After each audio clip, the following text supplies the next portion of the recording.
Today we'll be wrapping up the offseason here in the Portland Trailblazers MyNBA franchise here on NBA 2K24 as we get set for Season 5. Last episode was the NBA Draft. In case you missed it, I recommend you check out the series playlist where you can find any episode of the series you may have missed.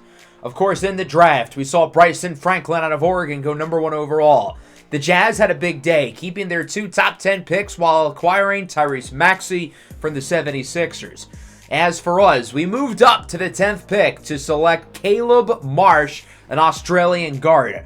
The trade package included pick 19 and Anthony Simons going to the Washington Wizards. Simons will pair up with Jalen Brunson and Jalen Suggs in the Washington backcourt, and after a disappointing playoff run last year, I felt like it was time to move on from Simons, who really was disappointing throughout the entire duration of the season, but I think in Washington, he'll be better suited for success. I certainly did not go into the draft planning to get Marsh because I assumed he'd be one of the first 5 or 6 players off the board, but he wasn't, and I felt like I had to capitalize.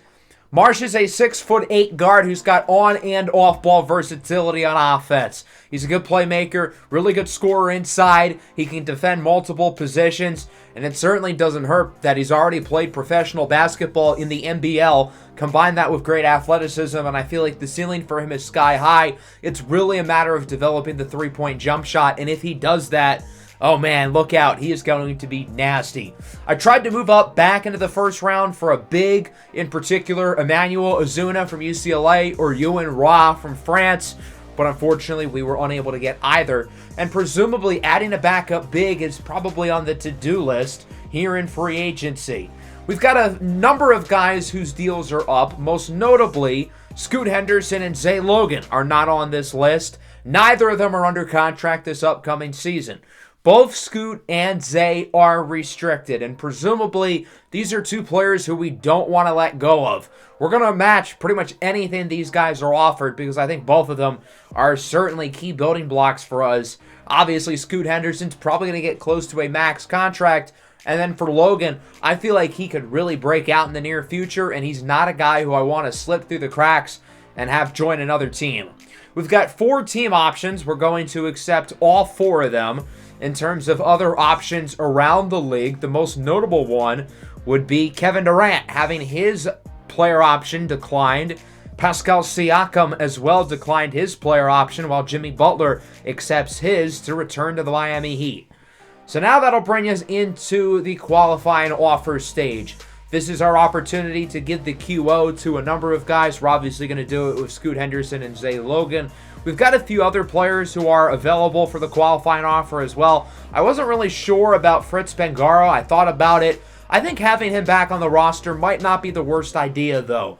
I'm not sure where Bengaro really fits here, but I wouldn't mind seeing another year of development from him. I thought he showed some flashes in limited opportunity last year, shooting over 40% from 3. And that'll bring us into free agency. A talented but older class. Scoot Henderson, of course, here pretty high at the top of the list. And we're going to start with him. I want to get this Scoot Henderson contract done pretty much right away. 5-year deal, $35 million per season. I think that's a no-brainer for us. Fritz Bengaro is also on the bird rights. Zay Logan is not. I don't know why. And he wants quite a bit of money, which isn't ideal. But he is restricted, so it's fine. And any offer that comes to him will be matched. So we'll monitor what his free agent status is. There's one more area of this team that I feel like we need to improve, and that's depth in the front court. After losing Enzo Shabazz in the Rule 5 draft, I think adding another big would be a good idea to compete for minutes with Ashton Wisham, of course being behind Kristaps Porzingis. We did trade for Cole Anthony, remember, during the draft, and I tried to possibly deal him in order to get another draft pick to add a big. But I think for now, we're going to hold on to Cole Anthony for the time being. I do think Cole Anthony can be a good fit for what we're looking for off the bench as a replacement for Anthony Simons. And I think signing a lesser big here might not be the worst idea. In terms of guys we can afford, I'd rather a pure center. And the 2 guys who I think make sense are Day'Ron Sharpe and Christian Koloko. Both of whom are really solid interior defenders. And that's what I'm looking for. Some size and defense. Day'Ron Sharpe is only 6'9", but he is 265 pounds. Offensively, he's pretty limited. He can score in the paint. That's really about it, but he can defend Coloco's a little bit taller, a little bit skinnier. He as well can play strong defense, as all three players accept. So Scoot Henderson is back for $200 million, while Day'Ron Sharpe and Christian Coloco are signed as well. So once we get out of the moratorium period, those three guys will officially be on the roster, and now they have signed.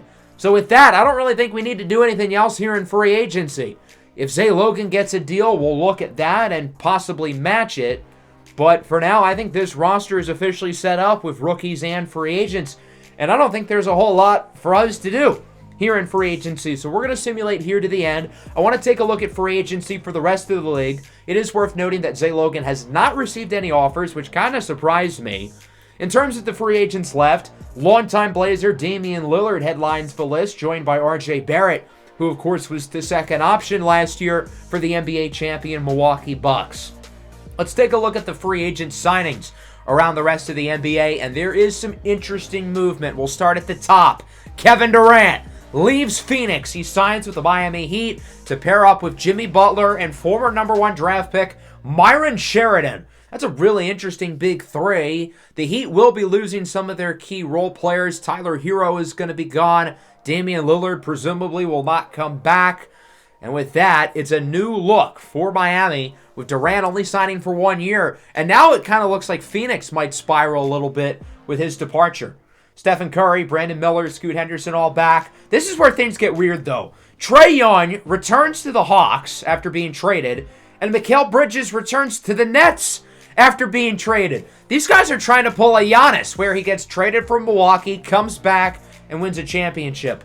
Unironically, I think this actually makes a lot of sense for Trae Young. I think since his departure a couple years ago at the deadline, the Hawks roster is built a lot better for him. They've gotten development from TJ Porter Jr. They drafted Chance Corradino, second overall. I think Corradino's the perfect big for Trae Young as a lob threat and a pick-and-pop threat. As for Mikal Bridges, I'm a little bit more confused as to why he signed back with the Nets, but I wouldn't be surprised if there's a corresponding move here for Brooklyn. Bridges, of course, was in Oklahoma City. The Thunder basically had to pick between Bridges and Brandon Ingram, and they are ultimately going to stick with Brandon Ingram, who returns to the Thunder on a 4-year deal. Jabari Smith signs with the Pistons, who were able to re-sign Asar Thompson as well. So those two, along with Cade Cunningham and Jaden Ivey, that's a really nice big four. Note, Thompson's not on the roster, but they did sign him in this last stage. Pascal Siakam leaves Dallas, signs with the Bulls. Chicago wanted to make sure they still had a co-star with Josh Giddey, who has been an all-NBA player over the last few years. So a minor switch up here for the Bulls. Maybe not the type of minors that Josh Giddey approves of, but okay. The Knicks with a big offseason. They signed Tyler Hero and DeAndre Ayton. So the Knicks clearly want to be more competitive, adding some veterans to their rebuild. The Suns will replace Ayton by signing Walker Kessler. But still, I feel like the writing is on the wall with this team for a rebuild. And sure, they almost made the Western Conference Finals last year, but they also barely got out of the play-in tournament. I wouldn't be surprised to see Devin Booker look to bounce. Other changes include Keegan Murray with the Clippers, Jalen Duren with the Seattle Sonics. Bradley Beal, oddly enough, returns to the Suns. I don't really know why. With the Suns appearing to rebuild, I feel like that doesn't really make sense. Everybody on the qualified offer is back, including Zay Logan, so he will officially return for next season. And with that, we can now hop into player progression. But actually, we've got one more thing, and that's trades. Let's start with the Phoenix Suns here. As I mentioned, with Kevin Durant gone, DeAndre Ayton's gone, the writing is on the wall. Devin Booker's not going to want to stick around. I kind of figured the Bucks would bring back RJ Barrett because he did pretty well as the second option last year, but Barrett at the last minute ended up signing with the Indiana Pacers. So because of that, the Bucks need a new co-star. They still have some assets left over, as they'll be trading away James Wiseman, Jonathan Wiggum, Kiki Aurelius, 2 first-round picks in a couple years from now, including Phoenix's own pick. They'll be getting that selection back. So a few good players here going to the Suns. Jonathan Wiggum in particular, I think, is the name to watch out for. If you remember, we wanted to draft him a couple years ago. Unfortunately, didn't work out. We've got a 3-team deal here with the Lakers, the Nets, and the Wolves. So as I mentioned, I think Brooklyn's going to look to make a corresponding move. Here it is. Bam Adebayo. Devin Vassell, meanwhile, is going to Minnesota. The Lakers want 2 max contract slots next offseason so they can sign 2 stars to pair with Dante Del Toro and Bryson Franklin. So the Lakers might not be all that good this year. They're going to focus on the development of their young guys. But next season, look out. They'll be acquiring some assets here from the Nets, who still have this 2030 Nuggets pick, which I think could be a really big asset in due time. But they'll be giving away 2 Phoenix picks, while the Timberwolves get their own pick. And the Lakers will also get Kobe Brown and Prada Pilaris. Pilaris, I think, is a good get for them. He ironically was part of the original Mikal Bridges trade with Oklahoma City a couple years ago. And now he's traded again, largely because of the signing of Mikal Bridges. Those are going to be the only 2 trades. We obviously saw a couple during the draft with guys like Tyrese Maxey and Desmond Bane on the move, but there are still some teams I would look out for going into this season.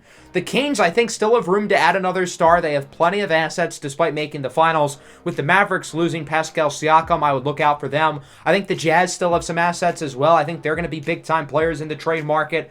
And then in terms of sellers, the Nuggets could be a sleeper. I think they want to keep Jokic and Jamal Murray, but with how competitive this Western Conference is, they may need to rebuild. The Pelicans are also kind of a wild card because they've got some really good young players with Jalen Richmond and Troyland Battle.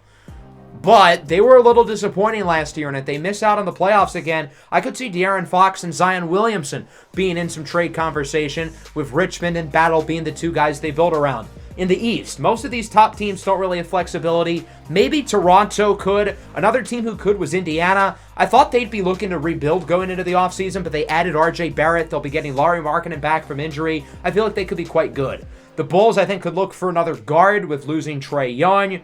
And I think the Magic are an interesting team to watch out for. I expect them to be a lot better this year, but if they're disappointing again, who knows? Maybe we get some Paulo Banchero or Franz Wagner trade rumors. Let's now take a look at player progression.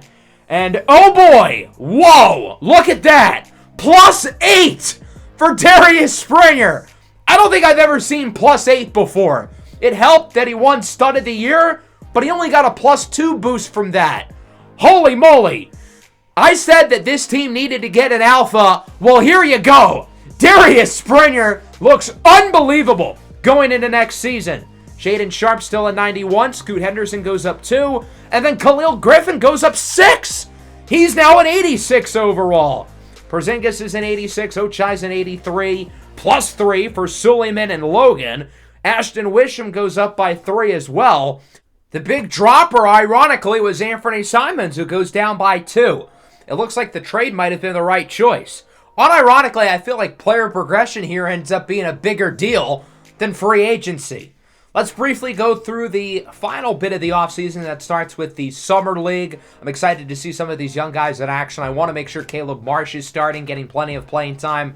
Zay Logan, Armani Robinson, and Ashton Wisham are also in the starting lineup. Malachi Suleiman's going to get plenty of run as well. So we're going to simulate through the Summer League regular season, and ultimately we ended up finishing as the 16th seed, right in the middle, perfectly balanced as all things should be, with a record of 2-1. The thing I noticed here of Summer League is look at all the points being scored by these teams. The 20-second shot clock clearly making an impact. I mean, Atlanta, for Christ's sake, scored 177 in one game. They averaged nearly 160.